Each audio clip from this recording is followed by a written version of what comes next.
All right, everybody, this is a quick video, in our quick, mostly daily videos. We are in Acts chapter 9, and this is just a quick kind of, administrative type video, I guess. It is, again, I'm telling you you should probably be out of your churches if your churches fit the typical church where you get the hour on Sunday, and it's a half an hour of music, and 5 minutes of announcements, and 25 minutes of some pastor just with some cockamamie story about his childhood or something he just concocted and bloviates on and sprinkles a few verses in the Bible taken out of context. And if that's your church, and then the same church who celebrates, Christmas, Easter, and especially Halloween. Come on, do I even have to explain Halloween? And then if they, say that the law was done away with, brother, and they can't tell you, you say, what's sin? And they can't give you a definitive answer, like, well, sin is falling short of the mark. Instead of just going, hey, 1 John 3:4, sin is lawlessness, not following the Torah. If your church does all those or any of those, really, you're in the wrong place. Remember, you are not a Christian. Well, you are if you're in a Christian church. But if you really want to please, your Elohim, your Heavenly Father who loves you, if you really want to do what you're supposed to do, remember, Christ was a Greek nickname. It wasn't a particularly good one either. I mean, it was just for people who followed Yeshua in the beginning. The translation of Messiah, it's not really another video for another day, but remember, you're not a Christian, you are a follower of Yeshua. And if you ask what it is, remember in the Bible they called it the way. And basically the way of following Yeshua. So, you just, what are you? What are you? I follow Yeshua. I'm a follower. We do the way. So there it is right there. Chapter 9 from Acts. They're talking, they were, going over how Paul first came to, he was on his way to Damascus, and that's when Yeshua kicked his ass and made him blind. And this is just outlining that story. And remember, I'm sorry, I should explain. Remember, it's not Paul. And once again, thanks to church and the Greeks. His name, nowhere in here does it say it's Paul or, Yahweh or Yeshua says, oh, you're no longer Shaul or Saul, translated Saul modern day. You're Paul. His name is Shaul, and he's from Tarsos. Shaul, not Paul. Again, from research, we got into how do we verify anything? You can't really if you weren't there.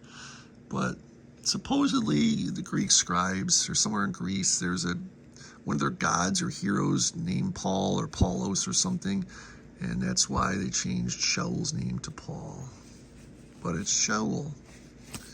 So there you go. Again, another reason it's not, there's just so many reasons. If your church, like I said, meets any of the criteria, or all of them, like I said earlier, you need to run.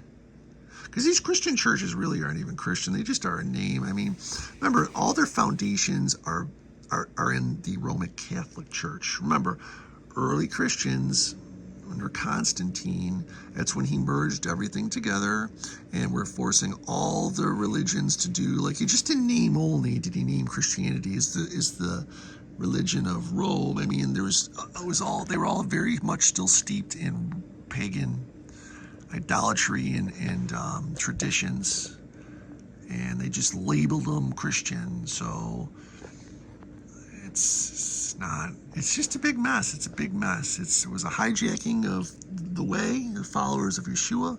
Remember, for the first 300 years, starting with the apostles after Yeshua died, they were still keeping the law, just like Yeshua did. They were still keeping the feasts like Yeshua did and said to do.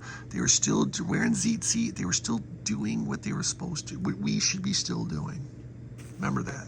Didn't change until, for the most part, Constantine and Roman Catholics sunk their hooks in, got their, grubby little paws on the people.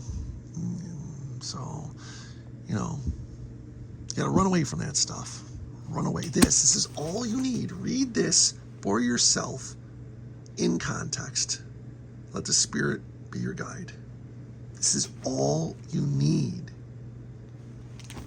You don't need self-help. I mean, don't get me wrong. If you want to go to church to maintain relationships and then obviously wake people up, there's nothing wrong with self-help. Just church is not that's not the time or the place for it. You're supposed to be. It's bad enough that most people just devote 1 hour a week on Sunday and try to rush it and just want to go and get the donuts in the coffee bar and gotta talk to people.